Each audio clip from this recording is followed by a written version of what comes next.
Bienvenue à vous sur la chaîne Gameya TV. Aujourd'hui, nous parlerons de la motivation. Pour ce quatrième numéro, le thème c'est comment motiver un apprenant à travailler suivant la hiérarchie des besoins. J'aime à cette vidéo, abonnez-vous et activez toutes les notifications pour ne manquer aucune de nos prochaines vidéos. Oui, chers parents, aujourd'hui, comme annoncé dans le titre, nous parlerons de la motivation. Motivation. Et pourquoi le choix de ce thème?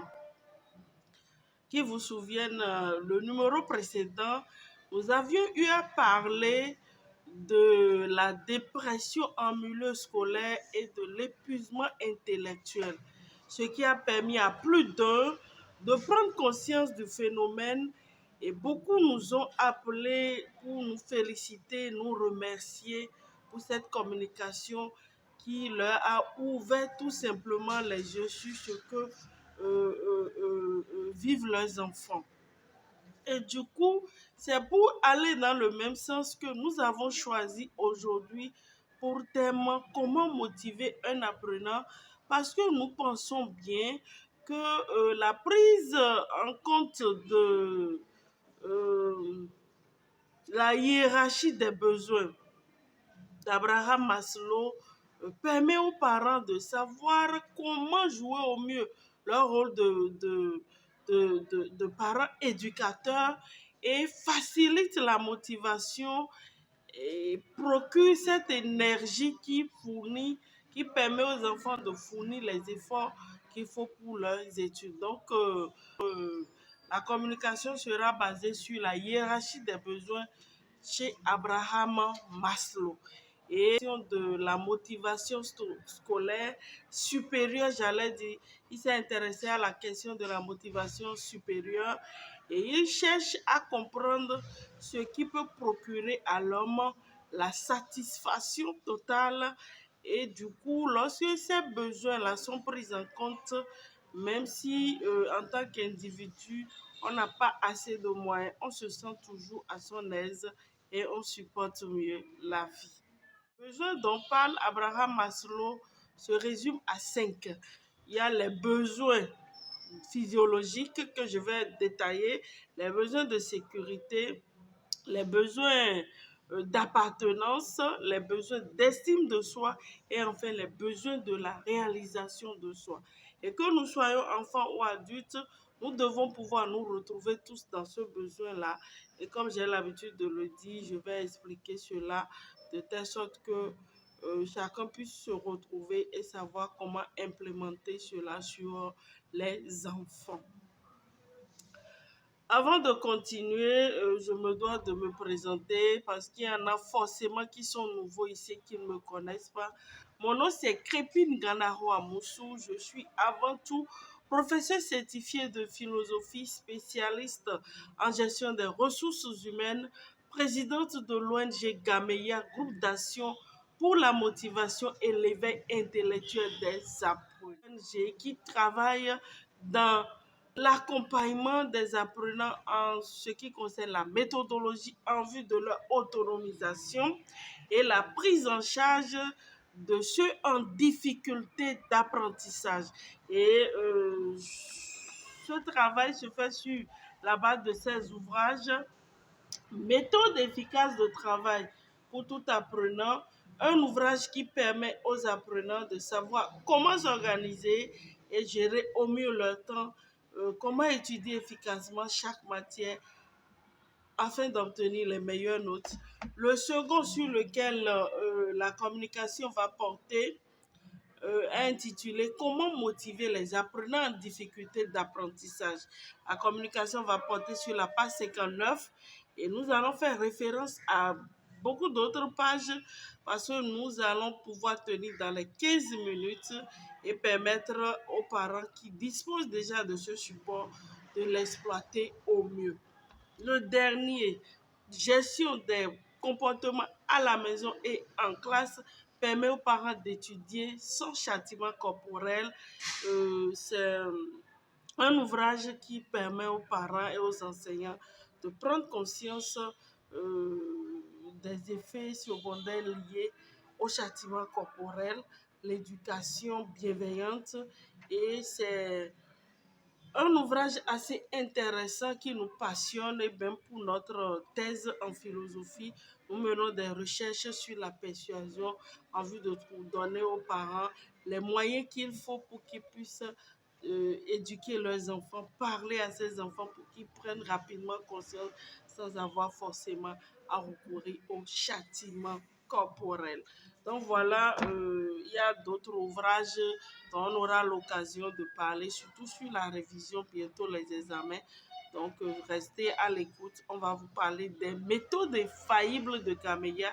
C'est des livres qui permettent aux candidats de préparer en un mois leurs examens, et je vous assure, le résultat est là.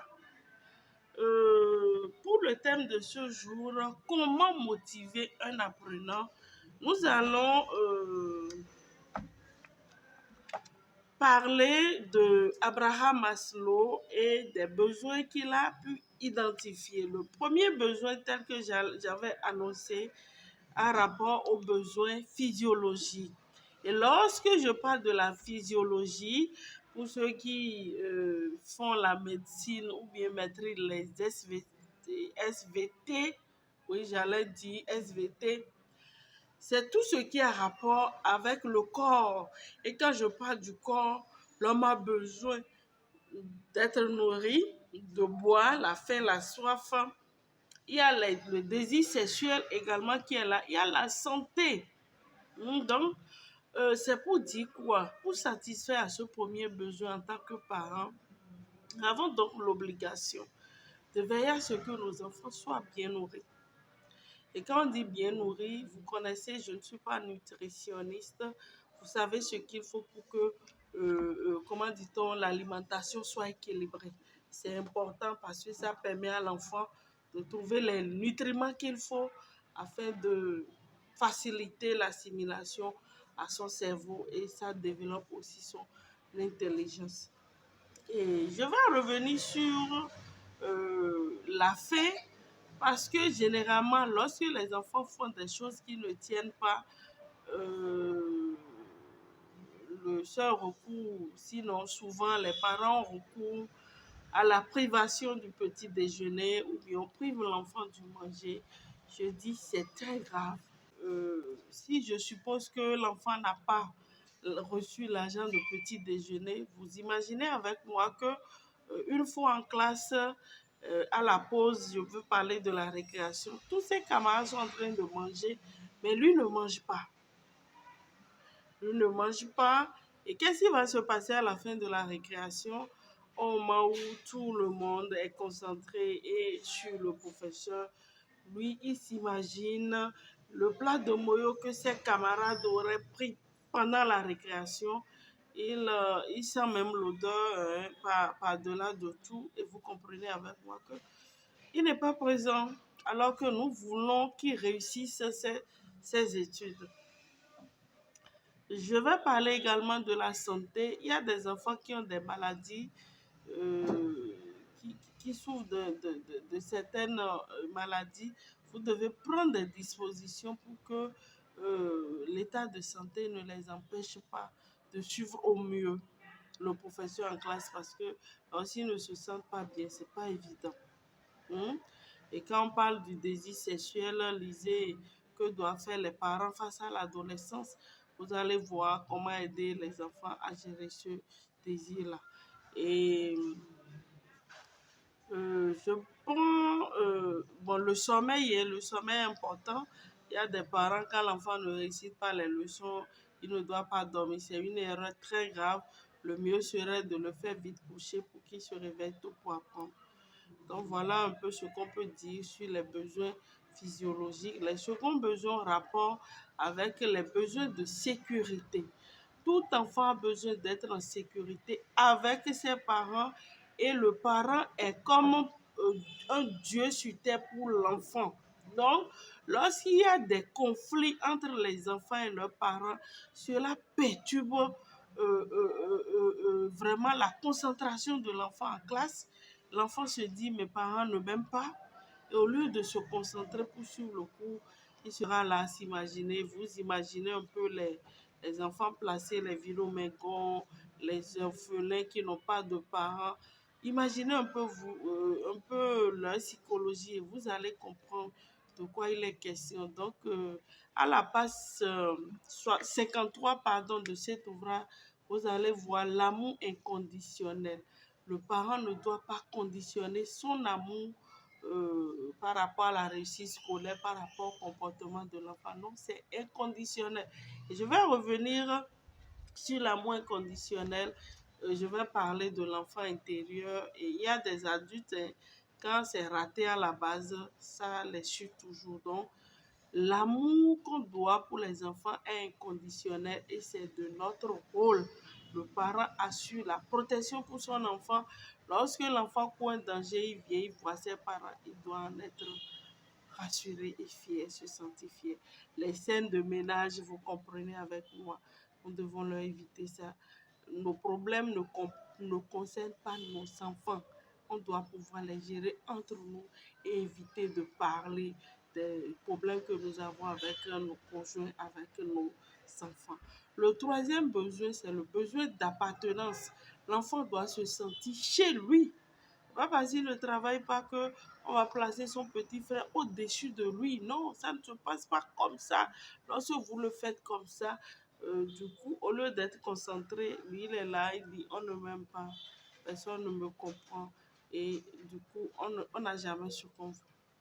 Le quatrième besoin, pardon, c'est le besoin d'estime de soi.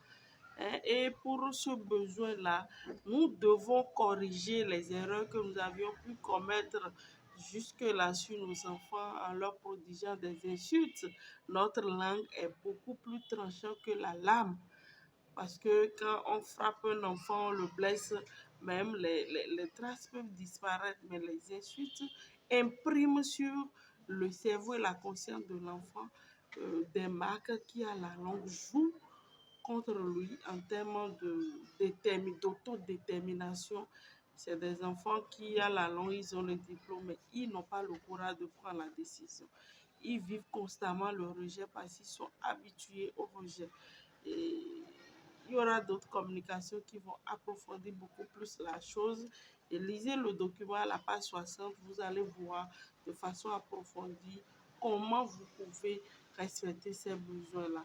Et pour ceux qui ont déjà blessé leurs enfants ou bien qui sentent que ces enfants-là sont blessés, que ce soit à la maison ou à l'école, je recommande le renforcement positif qui est à la page 50 de cet ouvrage. Ça corrige, comment dit-on, ces blessures que les enfants reçoivent en les valorisant. Et du coup, dans le même lancer, je peux vous indiquer la page 46 et 66. La page 46 et 66. À la page 46, vous allez voir comment développer la confiance en soi chez l'enfant parce qu'il n'y a pas d'apprentissage sans confiance en soi. Lorsque l'enfant ne se sent pas capable de donner le meilleur de lui-même, vous pouvez tout faire, ça ne peut pas démarrer. Et le cinquième et dernier besoin, la réalisation de soi à ce niveau-là, en tant que parent, on se doit de jouer au mieux son rôle, d'accompagner les enfants, parce que nous sommes bien conscients qu'actuellement, ces enfants-là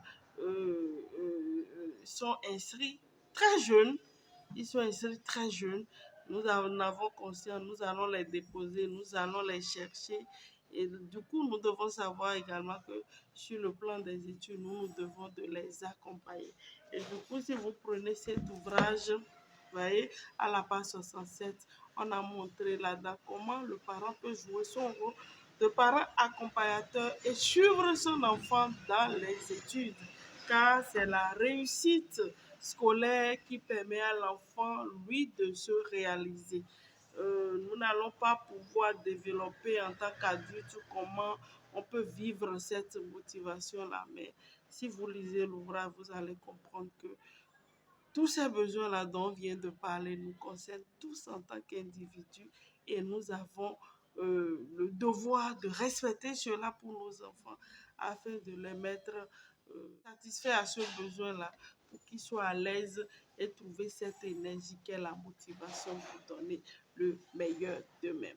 Même si l'enfant a les mauvaises notes, il y a une manière de gérer ces notes-là. La page 48, vous allez voir la gestion des notes et je demanderai à ceux qui souhaitent venir de l'aide par rapport à leurs enfants de ne pas hésiter à nous contacter.